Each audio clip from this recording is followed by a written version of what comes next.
Welcome to Left on Right, where we give the left-wing perspective on right-wing media. Today, we are talking about a viral clip from Joe Rogan, where he discusses the El Salvador deportations and mass immigration. This clip went viral on progressive media outlets regarding Joe Rogan's opposition to deportations without due process. However, the clip is much more nuanced than that. Joe also argues that Biden let in so many illegal immigrants that we have a big problem to address. Most progressive commentators did not respond to that side of the argument, but I will. The basic point that I'll make is that the illegal immigration crisis has been greatly exaggerated and that Joe Rogan's program would benefit from more fact-checking. So let's get into the beginning of his argument. The other side is making a very legitimate argument about the right to due process if you get processed and shipped out of the country and put in a prison in El Salvador. You know, what is the quote? Was it Benjamin Franklin's quote about innocent and that it's better to allow 10 guilty people to go free than one innocent person arrested? You know, I'm on that side of things. Yeah. I think due process exists for a reason, and the reason is it is horrific for someone to be accused of something they didn't do, be imprisoned for crimes they didn't commit, and then live in a cell, live in a cage with a bunch of people who did commit shit. Here it is, Benjamin. So this is basically what went viral on progressive media. So I think Joe Rogan does a really good job of articulating this, that we have due process for a reason. It's really horrific to imprison somebody when they haven't actually committed a crime. In fact, it's better 100 guilty persons should escape than one innocent person should suffer. That is wisdom. Yeah. That has survived hundreds of years. It's incredibly accurate, and it is the foundation of freedom. Like, we have to make sure that these people are actually guilty, otherwise we become monsters. You can't, what is that? When you fight monsters, be careful that you don't become one. Become one. Yeah.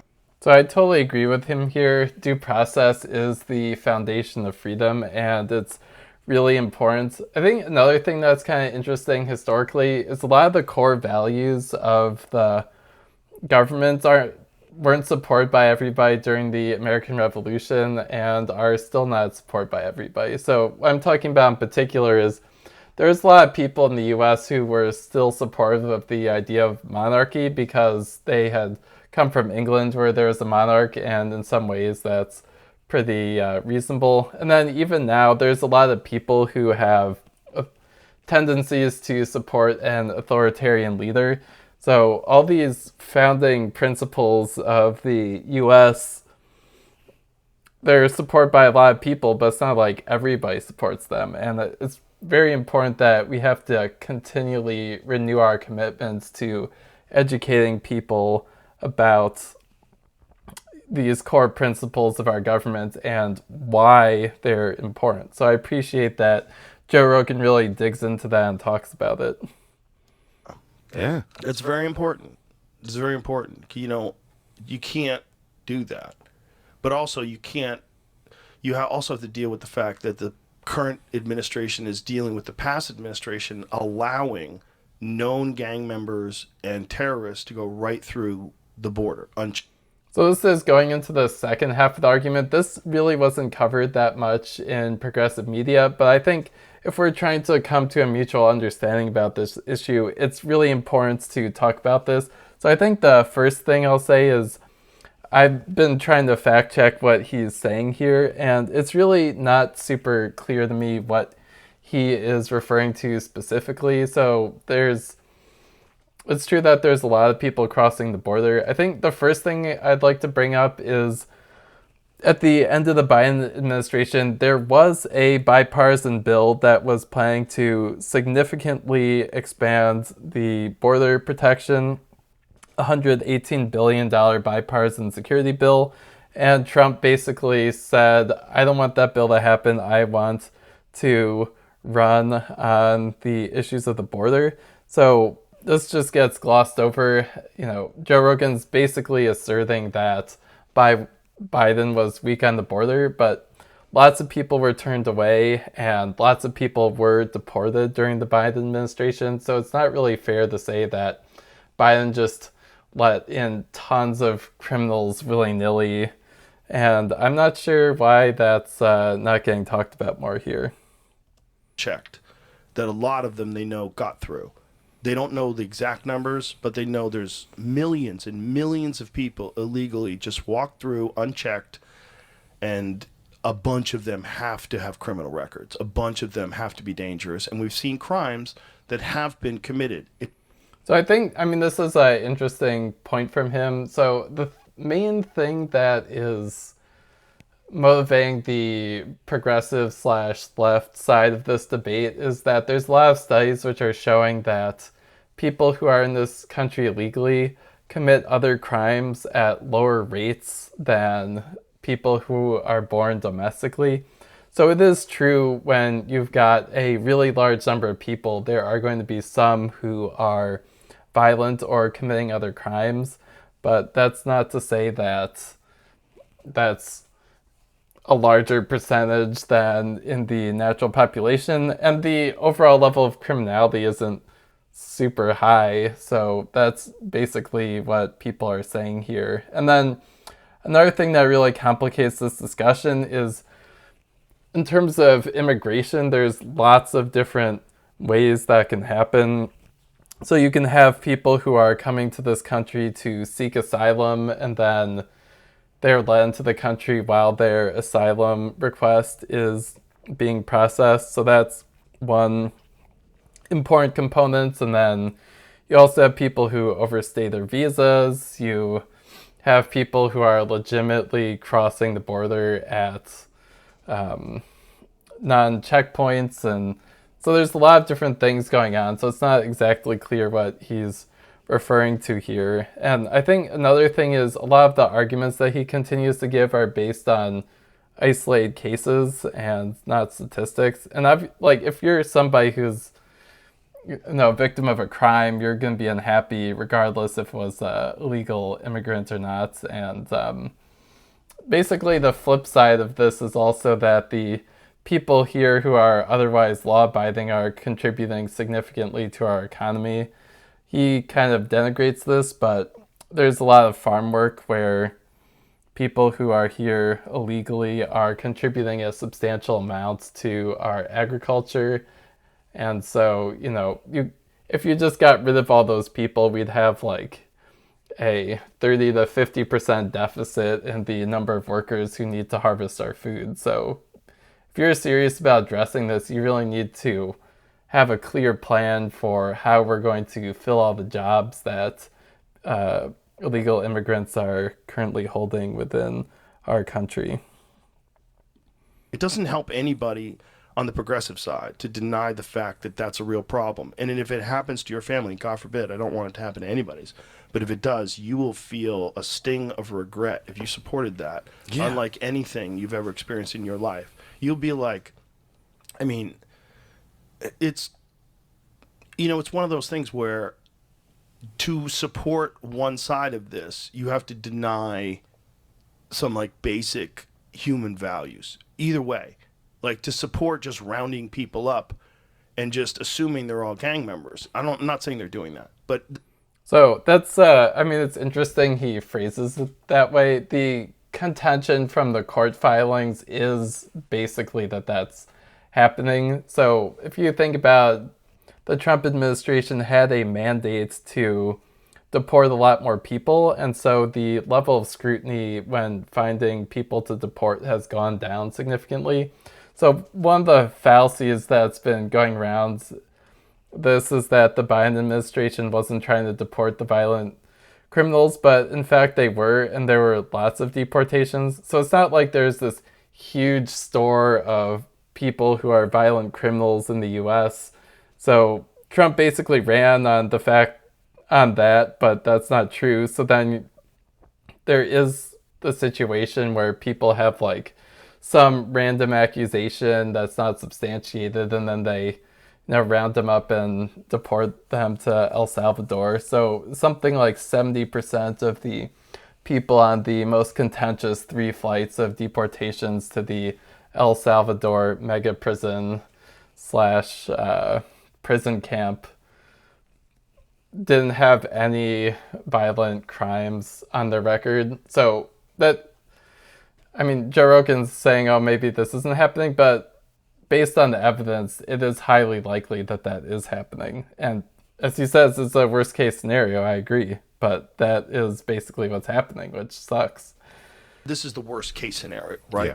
They get a bunch of people in a room, they rope them all in, and one guy's just someone's cousin picking someone up to give them a ride home. That's possible. And now you're back on the one innocent person now you're right back. And what with if that dude is not doing anything wrong and he's got some stupid tattoos and they decide that this guy's a gang member, and now you're in a prison in El Salvador and you're not even from El Salvador. And now, you were just a hairdresser or you were a tattoo artist. Family or whatever man, you are. yeah. You came over here and maybe you got a green card and maybe you don't. Maybe you were just given asylum, because a lot of people from Venezuela were given asylum in America. Yeah. And then you get shipped to El Salvador where you're not even from El Salvador. So that the fact that exists scares the shit out of me.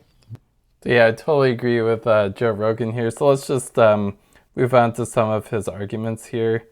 So he talks about apartment buildings and Tren de Aragua in the apartment buildings. But also the fact that they were just letting terrorists and gang members flow freely into the country is fucking horrible. And when you talk about innocent people, what about the innocent people that got murdered by terrorists and well, not terrorists, that really hasn't happened, but gang members and this Tren de Aragua that were taking over those apartment buildings in Aurora, Colorado, and like that's scary shit, man. So this is where the video kind of takes a turn for the worse. So I'm going to show you some fact checking on this, but basically that story is overblown. And it's actually really concerning that Joe Rogan isn't really fact checking things when he says them. He makes a lot of claims in the rest of this clip, and there's varying degrees of validity to them. And he has a really large audience. So that's concerning, and just also his audience doesn't expect him to produce citations for all the points that he says. So I feel like we've got a real problem in the media here where the standard of evidence that we expect is extremely low. Armed with machine guns, taking over apartment buildings. Like, what are we talking about here? Like, what are we talking about? You're letting that happen? You're not sending in the troops to stop this? Yeah, and you think that wouldn't, in your head, you're like, that can't happen in America, in Colorado. Bro, they got a guy. Okay, so you're like, how could this happen in America? The thing is, it's not happening in America. So this is just a fact-checking from PolitiFact. So basically, it was a really poorly run apartment building that had bad living conditions and wasn't necessarily related to the Venezuelan gang members. There were 4 people arrested there as connection with the shooting.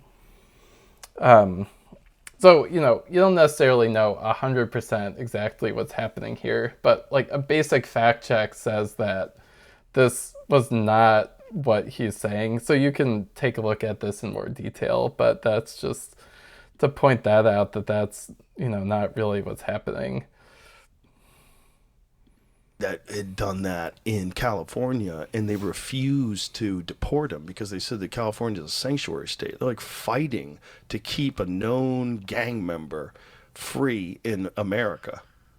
The whole thing is bananas.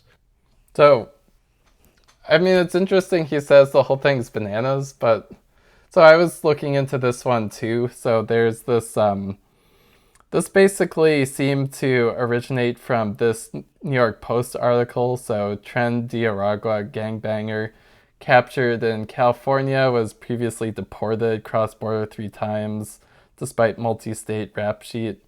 So they are citing a ex-post from a border patrol chief. So, that is somewhat valid, but he's not saying exactly what Joe Rogan is claiming here, that he was just let out and they were fighting it. So I don't really know where that's coming from exactly. And then there's a bunch of stuff here, like according to his source, he crossed the border and was deported. So he actually was deported and then he got into the country legally. So we don't actually have a good understanding of why he got into the country legally. I mean, I suspect it was the case that there isn't a great national database which connects all the information about who someone is and so on. And also, we don't have like more. The only thing we have is a source that claims that this is true, and this in this New York Post article. But it's a little hard to say. I'm not saying that this didn't happen. I'm just saying the degree of confidence we have is not super high. It's not like there is a court case with court filings, and the filings had a chain of custody in terms of their validity. So it could be true, but I wasn't able to substantiate this claim. It's like almost like you don't want to go full tinfoil hat, Sam Tripoli style, and just decide that they're trying to destroy America. But if so, this is he's basically talking about people infighting. So let's just skip ahead a little bit further. if you wanted to destroy America, If we really wanted to, yeah, not with war, but let's just slowly let them kill themselves type stuff. and then have them at each other's back, at each other's throats rather. You know, constantly have them fighting over political issues. Let's get rid of Roe v. Wade. They're a little too happy right now. I think Joe Rogan's really onto something here. But so the basic progressive position is that people who are wealthy, they just want to make more money. They want less regulation, more tax cuts, and so on. So they create infighting for the people who have less money. So they fight about political issues, and then they just come out with more money. And so that's basically the progressive position. So in a lot of ways, Joe Rogan's kind of agreeing to that, although he's not exactly making the same arguments. But there's actually a lot of historical precedent for that. So if you think about the slavery era, the people who were doing the best by far in the South were the plantation owners.